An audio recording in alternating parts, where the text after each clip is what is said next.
Whistles வந்துருச்சுன்னு ஓடி போய் பொதுச் செயலாளர்கிட்ட முதல்ல நான் தான் சொன்னேன். எழுந்து இருவரும் வெளியே வருவதற்குள் அடுத்த படம் வந்தது. இன்னும் தொட்டுவிடும் தூரத்தில் வெற்றி வருகிறது. அதை வாங்கி தரப்போகிற வெற்றி தலைவர் வருகிறார். வருகாலம் வருகிறது. தமிழ்நாடு வருகிறது. நாளைய தீர்ப்பு வருகிறது. இதோ வெற்றி தலைவரின் தலைமை.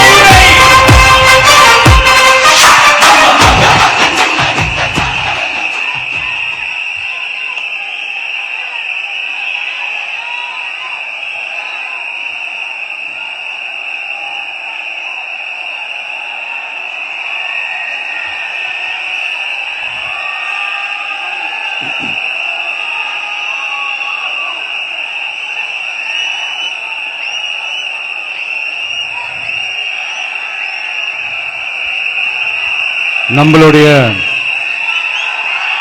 இந்த அரசியல் பயணத்தில் மிக மிக மிக முக்கியமான ஒரு காலகட்டத்தில் நாம் இருக்கிறோம். நான் ஏன் இதை இவ்வளவு அழுத்தமா சொல்றேன் அப்படின்னா,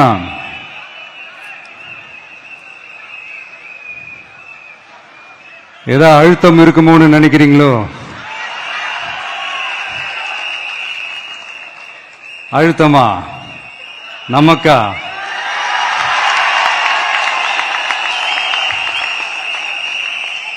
இந்த அழுத்தத்துக்கெல்லாம் அடங்கி போற ஆளா இந்த ஆளு? இந்த மூஞ்சா பார்த்தா அப்படியா தெரியுது உங்களுக்கு?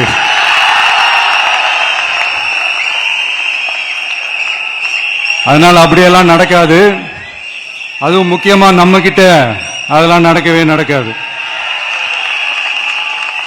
ஆனா அழுத்தம் இருக்குதான்னு கேட்டீங்கன்னா இருக்குது. அது நான் இல்லைன்னு சொல்ல வரல. நமக்கு இல்ல, மக்களுக்கு. தமிழ்நாட்டை இதுக்கு முன்னாடி ஆண்டவங்களும் சரி பாஜகவுக்கு அடிமையா தான் இருந்திருக்கிறாங்க. சோ அவங்கள நம்பி ஒரு பிரயோஜனமும் இல்ல. இப்ப ஆண்டுகிட்டு இருக்கிற இந்த திமுக அரசாச்சும் நமக்கு ஏதாவது செய்வாங்கன்னு பார்த்தா இவங்களும் அவங்கள மாதிரியே தான். இன்னும் சொல்ல போனா ஒரு படி மேல, இன்னும் மோசம். அவங்களாச்சும் நேரடியா சரண்டர் ஆகி இருப்பாங்க, இவங்க மறைமுகமா சரண்டர் ஆகி இருக்கிறாங்க. அவ்வளவுதான் வித்தியாசம். அதனால நீங்க பாத்தீங்கன்னா அவங்களோட அந்த வேஷம் கலைஞ்சிடக்கூடாதுன்றதுக்காக இந்த கலர் கலரா கவர்ச்சிகரமான இந்த அறிவிப்புகள் வெளியிடுறாங்க. நோட்டீஸ் பண்ணிருப்பீங்கன்னு நினைக்கிறேன்.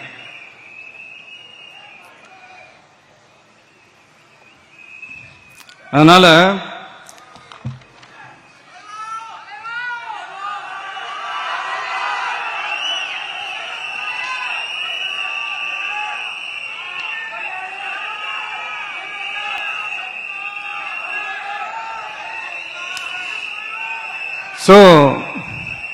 இவங்க எல்லாரும் இப்படியே இருக்கிறாங்களே, நமக்காக உண்மையா உழைக்கிறதுக்கு யாராச்சும் வந்துட மாட்டாங்களா அப்படின்னு மக்கள் ஒரு விதமான அதை வெளியில சொல்ல முடியாத ஒரு அழுத்தத்தில் இருக்கிற நேரம் இது. மாத்தி மாத்தி ஓட்டு போட்டு ஏமாந்த அவங்க இப்ப நம்மள நம்புறாங்க. நம்மளுடைய இந்த தமிழக வெற்றி கழகத்தை இந்த விஜய் கூட நிப்பான்னு நம்புறாங்க.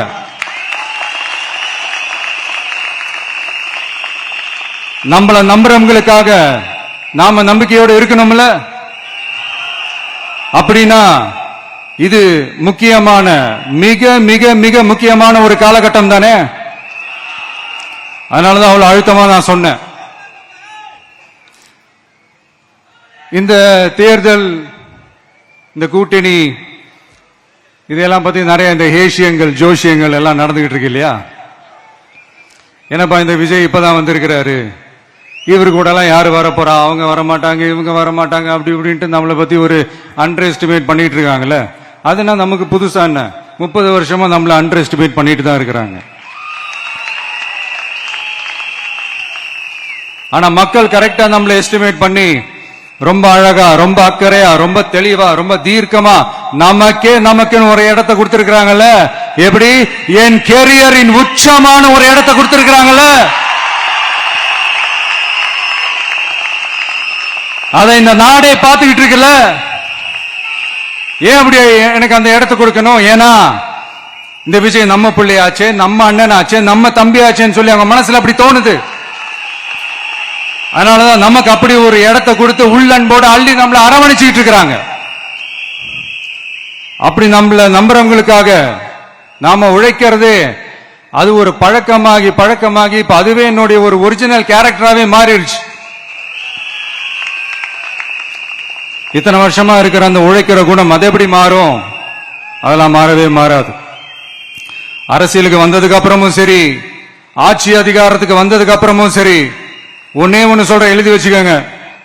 இதுக்கு முன்னாடி இருந்தவங்க மாதிரியோ இல்ல இப்ப இருக்கிறவங்க மாதிரியோ ஊழல் செய்யவே மாட்டான்.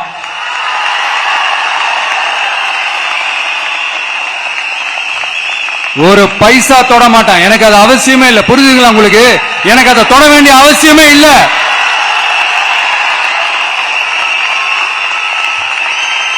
ஒரு துளி ஊழல் கரை கூட படியவே படியாது, படியவும் விட மாட்டான். நீங்க கேட்கலாம், இது என்ன சினிமாவா? இது என்ன முதல்வன் படமா? ஒரே நாள்ல வந்து இவர் எல்லாத்தையும் கிளீன் பண்ணிடுவாரான்னு நீங்க கேட்கலாம். ஓகே, பிராக்டிகலா அது பாசிபிள் இல்லதான். But it is a process, right? It is a process. இப்படி எதுக்குமே ஆசைப்படாத ஒருத்தன் அரசியலுக்கு வர்றான் அப்படின்னா, அவன் கண்ணு முன்னாடி ஏதாவது ஒரு தப்பு நடக்குது அப்படின்னா, அவன் கண்ணு முன்னாடி ஏதாவது இந்த மாதிரி ஒரு ஊழல் நடக்குது அப்படின்னா, அதை பார்த்துக்கிட்டு அவன் சும்மா இருப்பான்னு நினைக்கிறீங்க?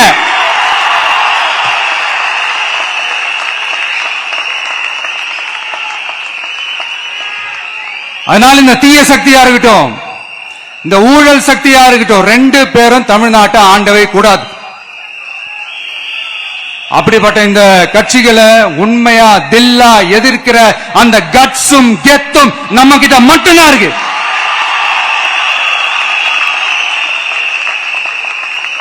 அதனால நீங்க என்ன சூழ்ச்சி நம்ம மேல பண்ணாலும், என்ன அழுத்தம் நீங்க கொடுத்தாலும், இந்த அடங்கி போறதுக்கோ, இந்த அண்டி பொழைக்கிறதுக்கோ, இல்ல இந்த அடிமையா இருக்கிறதுக்காக நாம அரசியலுக்கு வரல.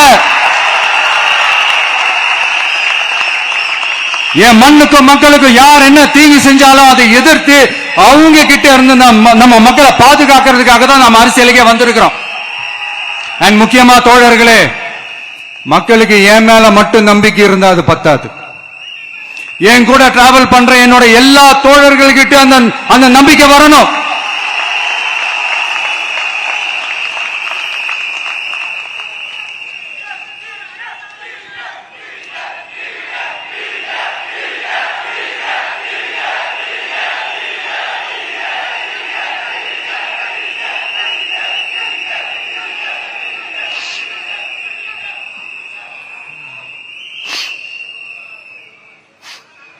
அந்த நம்பிக்கை இல்லைன்னு நான் சொல்ல வரல, இருக்குது. ஆனா அதை தொடர்ந்து இருக்கிற மாதிரி நீங்க எல்லாம் நடந்துக்கணும்.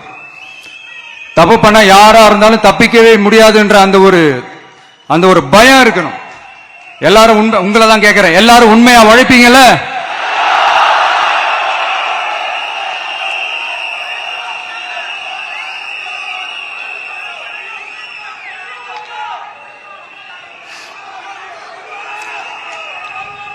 யாருக்காகவும் எதுக்காகவும் நம்மளோட அரசியல காம்ப்ரமைஸ் பண்ணிக்கவே கூடாது. செய்வீங்கல்ல?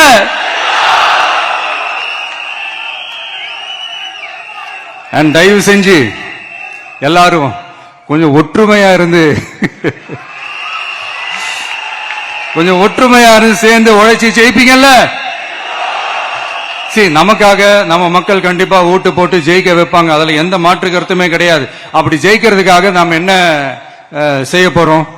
மக்களிடம்னு செல்னு அறிஞர் அண்ணா அவர்கள் சொன்னதை ரொம்ப டீப்பா சின்சியரா அடாப்ட் பண்றதோட மட்டும் இல்லாம நம்மளோட அரசியல்ல அதை செயல்படுத்தணும். அதுதான் முக்கியம். ஏன்னா இப்ப அரசியல் இருக்கிறவங்க அண்ணாவை மறந்துட்டாங்க. அண்ணா ஆரம்பிச்ச கட்சியும் அண்ணாவை மறந்து சுயநலமா மாதிரி பல வருஷம் ஆச்சு. அண்ணா பேர்ல இருக்கிற கட்சியும் அவரை மறந்து பல வருஷம் ஆச்சு. ஆனா நாம அவரை மறந்துடக்கூடாது. மக்கள் கிட்ட போகணும், மக்களோட மக்களாவே இருக்கணும், மக்களுக்காகவே இருக்கணும். அதுக்காக நாம என்ன செய்ய போறோம், என்னெல்லாம் செய்ய போறோம், அதுக்காக தான் இந்த மீட்டிங். ஆரம்பிக்கலாமா? இந்த ரெண்டு கட்சிகள், ஆண்டு கட்சியா இருக்கட்டும், இப்ப ஆள்ற கட்சியா இருக்கட்டும், அவங்கள பொறுத்த வரைக்கும் பூத்னா என்ன தெரியும்ல? அவங்கள பொறுத்த வரைக்கும் பூத்னா கள்ள ஓட்டு போடுற இடம். ஆனா நமக்கு, நம்ம டிவிகேக்கு அது ஒரு ஜனநாயக கூடம். அங்க ஜனநாயகம் திருடாம நம்ம பாத்துக்கணும். ஒவ்வொரு ஓட்டையும் நம்ம பாதுகாக்கணும். எப்படி பாதுகாக்கிறது? ஒவ்வொரு வீட்டில் இருக்கிற ஒவ்வொரு ஓட்டும் நமக்கு தானே ஃபர்ஸ்ட் கன்ஃபார்ம் பண்ணுங்க. எனக்கு தெரிஞ்சு தமிழ்நாட்டில் ஒரு 2.25 கோடி ரேஷன் கார்டுகள் இருக்கும்னு நினைக்கிறேன். அவங்க எல்லாரும் வேற வேற எந்தெந்த கட்சியில இருந்தாலும் கட்சி வேறுபாடு எல்லாத்தையும் தாண்டி இந்த விஜய் அவங்க வீட்டுல ஒருத்தனா வாழ்ந்துட்டு இருக்கான். அவங்க என்ன அவங்க குடும்பத்துல ஒருத்தனா பார்த்துக்கிட்டு இருக்கிறாங்க. அதனால இந்த கட்சி கிச்சி எல்லாத்தையும் தாண்டி இந்த விஜய் கூட கூட நிக்கணும்னு முடிவு பண்ணிட்டாங்க. அதனால அப்படி முடிவு பண்ண அவங்கள பாதுகாப்பா பூத்துக்கு கூட்டிட்டு வாங்க. நம்மளோட இந்த விசில் சின்னத்துக்கு ஓட்டு போட வைங்க.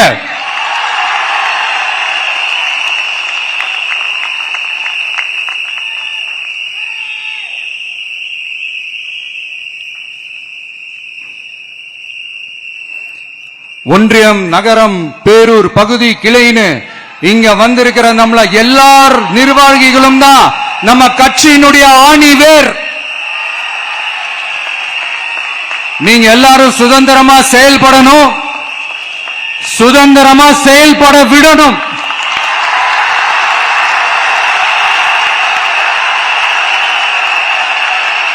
நீங்க ஒவ்வொருத்தரும் எனக்கு முக்கியம்.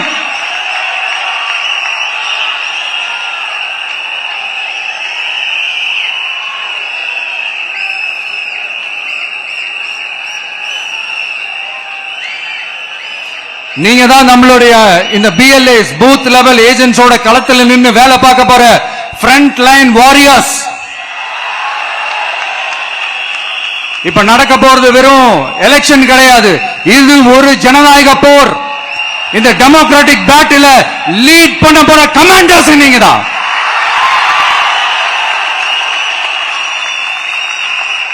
நான் ஏன் இது எவ்வளவு ஸ்ட்ரெஸ் பண்ணி சொல்றேன் அப்படின்னா, இந்த தீய சக்தி எப்படி இந்த தீய சக்தியோட தில்லு முள்ளு எல்லாம் உங்களுக்கே நல்லா தெரியும். முழிச்சிட்டு இருக்கும் போதே முழியை தோண்டி எடுத்துட்டு போற கூட்டம். அதனால கொஞ்சம் ஜாக்கிரதையா இருக்கணும். நம்ம எலெக்ஷனுக்கு இன்னும் 3 மாசம் தான் இருக்குது, அவ்வளவு கூட இல்லைன்னு நினைக்கிறேன். இந்த 3 மாசத்துல நீங்க செய்ய போற அந்த களப்பணியில தான் நம்மளுடைய வெற்றியே இருக்குது. உங்களுக்கு இந்த விஜய் பிடிக்கும்ன்றது உண்மைனா, சத்தியம்னா உங்களோட உழைப்புல அதை காட்டுங்க. அப்புறம் நாங்க அறிவிக்க போற வேட்பாளர்களுக்கு நீங்க உங்களுடைய முழு ஒத்துழைப்பை நீங்க கொடுக்கணும். கொடுப்பீங்க தானே?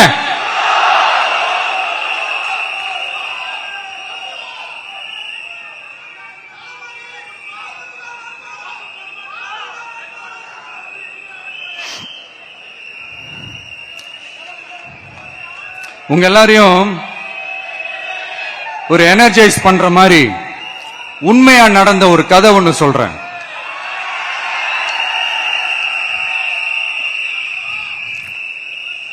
சொந்த நாட்டிலே ஒரு கூட்டம் அபகரிக்குது. சொந்த நாட்டிலேயே இருக்க முடியாத அளவுக்கு ஒரு நெருக்கடி ஏற்படுது. சோ வேற வழி இல்லாம அந்த நாட்டை விட்டு வெளியே போய் வேற ஒரு இடத்துக்கு போய் காடு மலை அப்படி இப்படின்னு சுத்தி மறைஞ்சு வாழ வேண்டிய ஒரு சூழ்நிலை ஏற்படுது. என்னடா இப்படியே ஓடிக்கிட்டு இருக்குமேன்னு சொல்லிட்டு தன்னோட நட்பு சக்திங்க கிட்ட பேசி ஒரு பெரும் படையை திரட்டிக்கிட்டு அதிரடியா ஒரு போரை நடத்தி அந்த நாட்டையே திருப்ப மீட் எடுத்தது யார் தெரியுமா? நம்ம கொள்கை தலைவர்களை ஒருத்தரான ராணி வேலு நாச்சியார் அவர்கள் தான். அவங்களுக்கு அந்த நட்பு சக்தியா கூட இருந்து உழைச்சது சின்ன மருது, பெரிய மருது, சையது, கார்கின்னு சொல்லிட்டு அந்த 3 பேரும் தான். ஆங்கிலேயர் படை, ஆற்காட்டு படை மாதிரி அந்த 2 பெரும் படையை அடிச்சு துவம்சம் பண்ணிட்டு அந்த நாட்டியை திருப்பி மீட்டு எடுத்தது வேலு நாச்சியார். அன்னைக்கு இருந்த ஆங்கிலேயர் படை, ஆற்காட்டு படை மாதிரி இன்னைக்கு என்னென்ன படை இருக்குதுன்னு உங்க எல்லாருக்குமே நல்லா தெரியும். அதனால அந்த 2 படை மட்டும் இல்ல, இன்னும் எத்தனை படை வந்தாலும் எதிர்த்து நின்று ஃபேஸ் பண்றதுக்கு ஒரு நல்ல தலைமையும் இத்தனை சக்திகள் என் கூட இருக்கும் போது, இத்தனை சின்ன மருது, இத்தனை பெரிய மருது, இத்தனை சையது, கார்கிகள் என் கூட இருக்கும் போது நம்ம நாட்டை நம்மளால மீட்டெடுக்க முடியாதாங்க?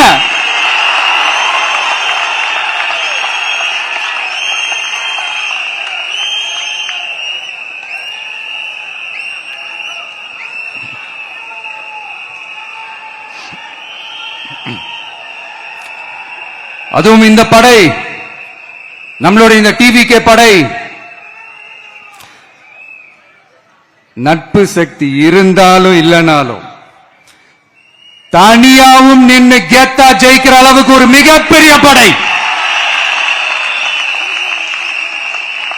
அதுலயும் ரொம்ப முக்கியமா இன்னைக்கு இந்த கூட்டத்துக்கு வரலனாலும் நான் அந்த போர்ல நடந்த அந்த கதை மாதிரி கட்ஸான குயில்கள் நிறைந்த பெண்கள் படையும் நம்மளோட இருக்கிறாங்க.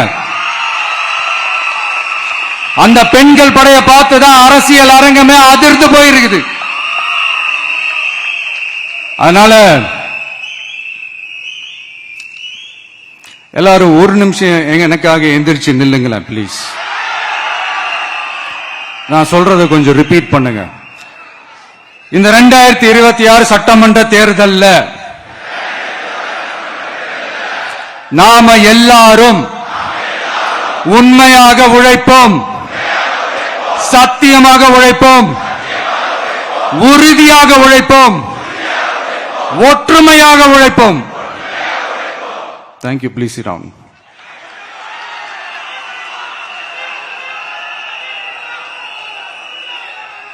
உங்களோட இந்த வார்த்தையை நான் மனப்பூர்வமா நம்புறேன். நான் ஏற்கனவே சொன்ன மாதிரி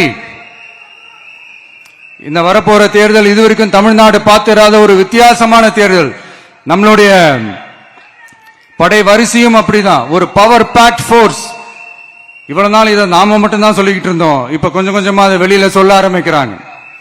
என்னடா இந்த விஜய் கூட இருக்கிற போர்ஸை பார்த்தா சாதாரண போர்ஸ் மாதிரி தெரியல, மிலிட்டரியோட பெரிய போர்ஸா இருக்குது, வரப்போற எலெக்ஷனை கணிக்கவே முடியல, அப்படி இப்படின்னு சில குரல்கள்லாம் கேட்க ஆரம்பிக்குது. கணிக்கவே முடியலன்னு அவங்க வேணா சொல்லலாம், ஆனா மக்கள் ஆல்ரெடி கணிச்சு முடிச்சுட்டாங்க. அவங்க மனசை நல்லா புரிஞ்சு வச்சிருக்கிற நமக்கு அது நல்லாவே தெரியும். அதனால இந்த எலெக்ஷன் ரிசல்ட்டுக்கு அப்புறம் இந்த தீய சக்தி கிட்ட இருந்தோம், இந்த ஊழல்வாத அடிமை சக்தி கிட்ட இருந்தோம் தமிழ்நாட்டை மீட்டுட்டோம்னு உறுதியா அறிவிப்போம். அதுல எந்த மாற்று கருத்து கிடையாது. அதனால என் நெஞ்சில் குடியிருக்கும் தோழர்களே, தோழிகளே, உங்களோட நான் இருக்கேன், நம்மளோட நம்ம மக்கள் இருக்கிறாங்க. இதுக்கு மேல என்ன வேணும்? கான்பிடண்டா இருங்க, நல்லதே நடக்கும், வெற்றி நிச்சயம். மீண்டும் சந்திக்கும் வரை நன்றி, வணக்கம். தமிழக வெற்றி கழகத்தின் வெற்றி தலைவர், தர்மத்தாயின் தவ புதல்வன், தலைவரின் பொற்கரங்களால் ப்ளீஸ் சார், ப்ளீஸ் சார்.